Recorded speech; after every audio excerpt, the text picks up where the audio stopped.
Nous allons étudier le DAF Kouf Hei dans Masechet Baba Batra. Nous reprenons deux lignes à la fin du DAF Kouf Delen Amud Bet, nouvelle Mishnah, celui qui va en terrain et qui dit deux expressions opposées.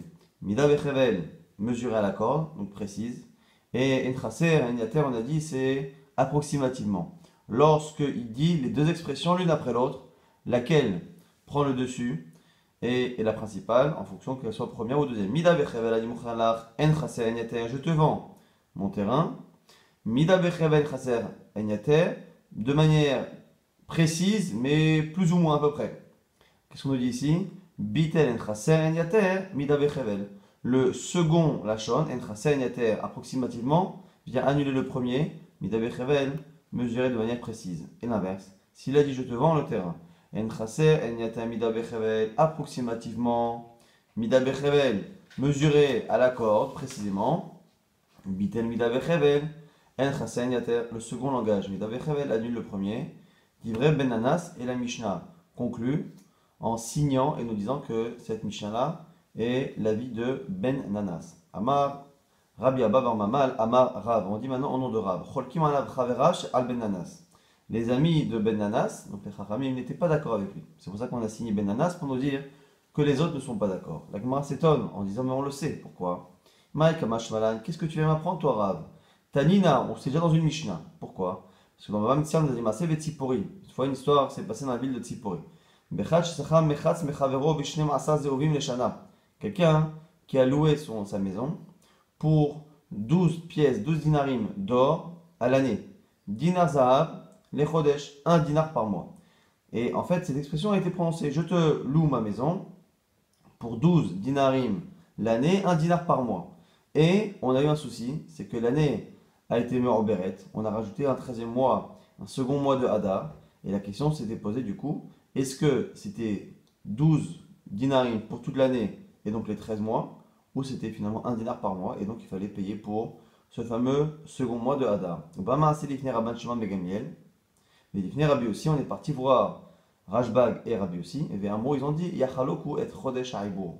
On partagera le mois du Haïbour, c'est-à-dire que la personne paiera la moitié du loyer. Donc ici, on voit bien qu'effectivement, les Chachamim ne sont pas d'accord, puisque selon Ben Nanas, on aurait dû tenir compte du second Lachon. Il a dit 12 dinarim pour l'année, 1 dinar par mois. Selon Ben Nanas, le 1 dinar par mois aurait dû prendre le dessus sur 12 dinarim à l'année, et donc 1 dinar par mois, c'est-à-dire qu'il aurait dû payer la totalité du 13e mois. Or, on voit que Rashbag et Rabbi aussi on dit que Yachloku. Donc pourquoi, nous dit l'Agmara, pourquoi Rav s'est senti le besoin de nous dire que Ben Nanas a des Chachamim qui ne sont pas d'accord avec lui, alors qu'on a déjà une Mishnah qui le dit clairement dans Bava Mitzia. Encore une fois, on part du principe ici que les deux cas sont les mêmes. L'Agmara nous explique pourquoi ce n'était pas évident. Mais Atam, si je n'avais que le cas là-bas de Bava Mitzia, Avamina Atam Hu, j'aurais dit c'est là-bas c'est spécial, des Kalemema, Meadar Kameadar, parce que là-bas on a un doute sur l'intention du bonhomme. Est-ce qu'il a changé d'avis? Mais Kalemema ou peut-être, Parouché Kamefaresh, il vient expliquer ses dires. Alors comment ça fonctionne? S'il change d'avis, la Gemara essaie là de penser que s'il change d'avis, on tient compte de la fin. Il a voulu dire quelque chose, à la fin il change d'avis, il dit finalement 1 dinar par mois, il a dit au début 12 à l'année, après il dit finalement 1 dinar par mois. S'il change d'avis, c'est le second lachon, la seconde phrase qui prend le dessus sur la première. Si par contre, il vient expliquer, à ce moment-là, c'est la première qui est la principale, et la fin qui est simplement une explication. Tu sais pourquoi 12 à l'année? Parce que 12 à l'année, c'est à peu près 1 par mois. Mais essentiellement, c'est 12 à l'année, et même si c'est un 13e mois, il n'est pas à être payé. Donc du coup, c'est ça ici qu'on explique la Gemara, c'est que là-bas, on a vraiment un doute sur l'intention de la personne. Est-ce que les deux langages ne sont pas contradictoires tant qu'on n'a pas imaginé la situation du 13e mois? Parce qu'en général, 12 par an et 1 par mois, ça revient au même. Donc on ne sait pas s'il a voulu revenir sur ce qu'il a dit ou s'il a voulu expliquer. Avalacha, mais chez nous, Devadai Kadarbe, on est certain qu'il change d'avis. Puisque si on dit que l'on vend un terrain de manière précise ou de manière approximative, ici, les deux informations sont totalement opposées. Et Malo, j'aurais pensé que non, Kamashmala. Donc ce qu'on nous dit ici, c'est qu'on aurait pu penser que Rashbag et Rabbi aussi n'ont dit ça que dans le cas là-bas de la location, mais que chez nous, ils seraient d'accord avec Ben Nanas. Vient Rav et nous dit non. Sache que les Chachamim ne sont pas d'accord avec Ben Nanas. Il n'y a que Ben Nanas qui pense que c'est la seconde partie de la phrase qui prend le dessus sur la première. Selon les autres Hachamim, et entre autres Rashbag et Rabbi aussi, on partage à la fois dans le cas là-bas de la location et à la fois dans le cas de chez nous. Amar Rabbi Yehuda Amar Shmuel, maintenant on nous dit au nom de Shmuel. Zo divrei Ben Nanas. Ça, c'était les paroles de Ben Nanas. Notre Mishnah, Zo, celle-ci, ce sont les paroles de Ben Nanas. Aval Chachamim Omrim, mais les Chachamim disent Alach Achar Pachot Shivil Shonot. Eux proposent encore une troisième solution. Les Chachamim pensent qu'il faut aller selon le plus petit des langages, le moins bon. C'est-à-dire que si le vendeur s'est exprimé et qu'on a un doute sur ce qu'il a dit, est-ce qu'il a voulu dire réellement ce qu'il a dit au début de la phrase ou ce qu'il a dit à la fin de la phrase, on part du principe que ce qu'il veut, c'est ce qui arrange le plus lui, ce qui arrange le moins l'autre. Par contre, chez Vishonot, vis-à-vis de l'acquéreur, de l'acheteur. Et donc, c'est pour ça que on va imaginer, par exemple, dans le cas de la location, on dira que ce 13e mois n'était pas inclus. Dans le cas du terrain, on dira que c'était de manière approximative qu'il vend et non pas de manière précise, si encore une fois, il y a moins que ce qui était prévu. Maintenant, la Gemara va s'attarder sur le premier mot de ce qu'a dit Shmuel. Shmuel a dit Zo divrei Ben Nanas. La Mishnah, cette Mishnah-là, ce sont les paroles de Ben Nanas. L'expression Zo donne l'impression que ça c'est Ben Nanas, ça veut dire que ça c'est pas ce que je pense. Ça c'est Ben Nanas et je ne le pense pas. Mais les Chachamim pensent autre chose. Zo velos virale, ça veut dire qu'il a dit Zo, c'est-à-dire qu'il ne pense pas comme lui, mais pourtant on a l'impression que Shmuel pense comme Ben Nanas. Ben Nanas, rappelez-vous dans la Mishnah, est celui qui pense que l'on tient compte de la seconde partie de la phrase. Velos virale, et Rav Shmuel, pourtant Rav et Shmuel, des Amre Tavayou, les deux ont dit, celui qui dit Kor bishloshim ani mochalach. Je te vends un corps, une quantité de récolte. Bishloshim pour 30 slaim. Yachol lachazorbo afilou besacharona. Puisqu'il vend une quantité d'un corps, tant qu'il n'a pas donné toute la partie, toute la quantité d'un corps, on estime que la vente n'est pas terminée et on peut annuler la vente tant que tout n'a pas été donné. Kor bishloshim c'est avesela. Celui qui, par contre, lorsqu'il vend, donne le prix global, Kor beshloshim, je te donne un corps pour un shloshim, et il explique après que finalement, dans ce corps, pourquoi je te le vends un shloshim? Parce que finalement, c'est une manière de te donner CA, BCLA, puisque finalement, corps c'est 30 CA, et 30 slaim, évidemment, c'est 30 fois un CLA, et donc du coup, je te vends un corps pour 30 slaim, ce qui revient à un CA pour un CLA. Et Animochalach, la Gemara nous dit, Rishon Kana.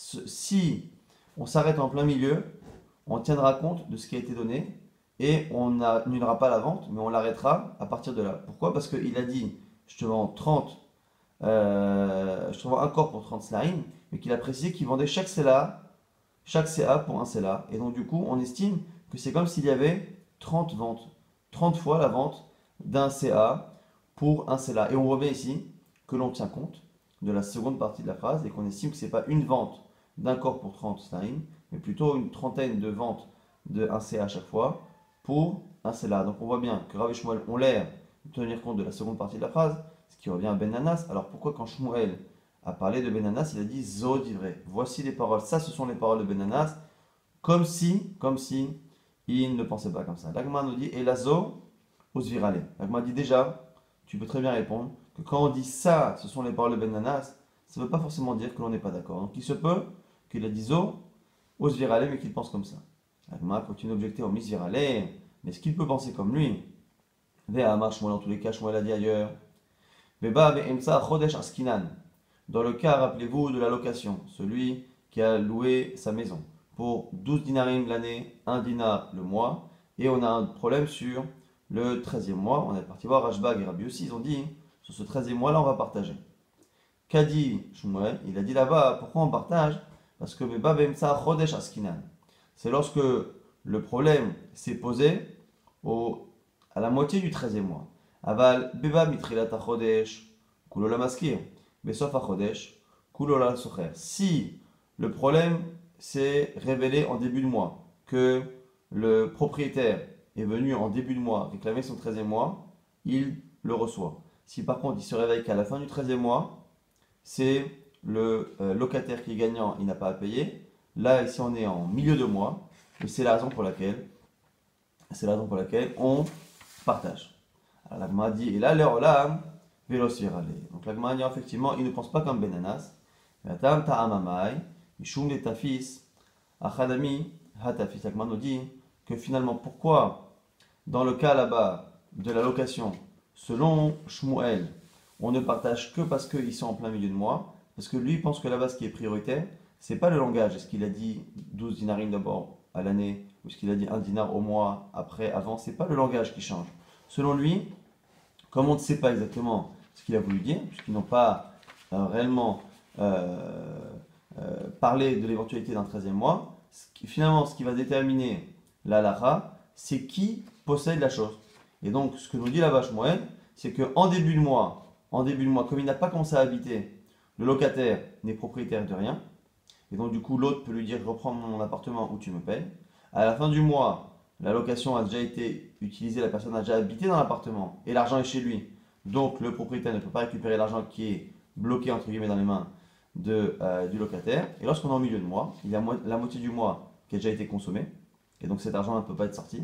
Par contre, la seconde moitié n'a pas été encore utilisée la maison, donc l'autre peut récupérer sa maison ou le loyer en contrepartie. C'est pour ça que c'est particulier là-bas selon Shmuel. Là-bas, ce ne sont pas les paroles qui vont déterminer la halakha, mais la chazaka. Qui possède quoi? Qui a dans les mains l'appartement? Qui a dans les mains l'argent? Pour savoir est-ce que l'on partage ou pas. C'est pour ça que selon Shmuel, on ne partagera, mais équitable, que lorsque l'on est en plein milieu du mois. Et donc du coup, ce que nous dit ici la Gemara, c'est que c'est pareil pour le cas de la récolte. Dans le cas de la récolte aussi, qu'a dit là-bas Shmuel, c'est que finalement, même si on vend un corps pour Shoshim Sea, à partir du moment où on a précisé le prix de chacune, quand on en a un qui a pris un Sela et qui a donné un CA, et ainsi de suite, à partir du moment où ça a été pris, même si on ne sait pas exactement quelle était sa kavana, à partir du moment où il y en a un qui a pris la récolte, l'autre qui a pris l'argent, si on doit arrêter la vente, on dira à chacun de garder ce qu'il a, parce qu'il est mourzak. Donc la Gemara nous explique ici que finalement, on a effectivement Shmuel qui n'est pas d'accord avec Ben Nanas, et simplement, Shmuel a une chita particulière. Il estime que dans le cas de la récolte et dans le cas de la location, c'est la chazaka qui est prédominante. On va rapporter une dernière halakha. Amar Ravuna qui dit Imre Berav, qu'on disait au Beth Midrash de Rav, Istera me Amari. Alors ici, Istera, ça revient à peu près à 96 proutot. Et me Amari, donc c'est une centaine de proutot. Donc ici, on a quelqu'un qui vend un objet et qui, lorsqu'il dit le prix, donne deux expressions. Sauf que les deux expressions ne reviennent pas exactement la même chose. Ça n'a pas grand chose, c'est à 4 proutot près, mais c'est pas énorme, mais c'est problématique parce que la Gemara se demande quelle est effectivement l'intention de la personne. Celui qui vend un objet pour Istera, mais Abaye, pour une Istera, donc 100 marot, ce qui fait finalement 96 ou 100, on dit quoi? Mais Abaye, c'est le deuxième langage qui prédomine. Mais Abaye, Istera, je te vends pour Mais Abaye 100, Istera 96, Istera, la Gemara nous dit là aussi, c'est le deuxième. La Gemara dit Makamash Malad. Tfos, la Shon Acharon. Si tu veux me dire que c'est le dernier langage qui l'emporte, Ha'amara, Arab, Chadazimna, si c'est ça, Rav me l'a déjà dit, pourquoi? Parce que Dama, Rav a dit, Hi Havai Me'at Atam, Havai Ya'ivna Kule Lamaskir. Car Rav a dit au sujet de l'histoire qu'il a eu là-bas à Tzipori pour le Mechatz, pour le bain qu'on avait loué, on a dit là-bas que selon Rashbag et selon Rabbi aussi, on devait partager. Rav a dit un jour, si j'avais été là-bas, parce que ça s'est passé bien avant l'époque de Rav, si j'avais été là-bas, j'aurais tout donné au masqué, j'aurais tout donné au propriétaire. Et donc pourquoi? Parce que là-bas, encore une fois, rappelez-vous, la première phrase c'était je te loue pour 12 dinarim l'année, 1 dinar le mois. Et le fait que selon Rav, on donne tout au propriétaire, ça veut dire qu'il donne la priorité à la seconde phrase et non pas à la première. Donc on le sait déjà, pourquoi Ravuna nous répète cela? La Gemara dit Mahoud et Tema, qu'est-ce que tu aurais pu penser?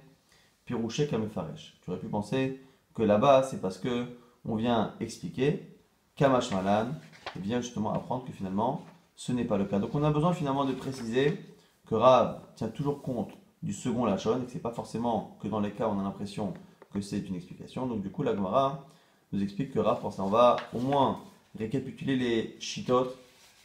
On a vu que lorsque l'on a une contradiction entre une première phrase et une seconde phrase, on a plus ou moins 3-4 chitotes. On a la chita de Ben Anas qui donne priorité à la seconde phrase. Donc si je te vends un terrain de manière approximative mais mesurée précisément, c'est mesuré précisément qui l'emportera. Inversement, si j'ai dit ces deux phrases-là dans le sens opposé, et on a vu à la toute fin que on a eu besoin de préciser que Rav pense la même chose, et donc c'est bien le deuxième langage qui l'emporte. Ça, c'est la vision de Rav et de Ben Nanas. On a de l'autre côté une vision de Rashbag et de Rabbi Yossi. On a pu penser à un moment donné qu'il ne parlait que dans le cas d'une location, et finalement on apprend que Rashbag et Rabbi Yossi font partager. C'est-à-dire qu'à partir du moment où on ne sait pas, on partage et les deux devront supporter la perte liée à l'erreur qu'il y a eu lors de la vente ou lors de la location. Ça, c'est l'avis de Rashbag et de Rabbi Yossi. On a vu que Rav n'était pas d'accord, parce que Rav pense comme Ben Nanas. Et on a vu que selon certains, selon Shmuel par exemple, selon Shmuel, il n'y a que lorsque ils sont morzakim, c'est quand ils ont une chazaka, c'est-à-dire quand on garde, quand on ne sait pas, on laisse l'argent ou le terrain dans les mains de celui qui le possède. Et on a la vie de Rachamim qui dit que c'est finalement Pachosh et Belshonot, c'est que celui qui a parlé, lorsque c'est le vendeur qui parle et qu'on a un doute sur son intention, on estime que son intention est celle qui désavantage le plus l'acquéreur. Donc on a finalement 4 manières dans cette Sugia de déterminer un doute lorsque le vendeur s'exprime et qu'il y a deux langages qui se suivent et qui sont contradictoires. Selon Ben Nanas et Rav, on tient compte toujours du deuxième langage. Selon Rashbag et Rabbi Yossi, on partage.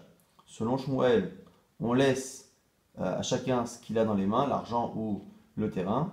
Et on a Chachamim cité par Shmuel qui dit finalement que c'est toujours le langage qui désavantage l'acquéreur qui est celui qui était probablement l'intention du vendeur lorsqu'il a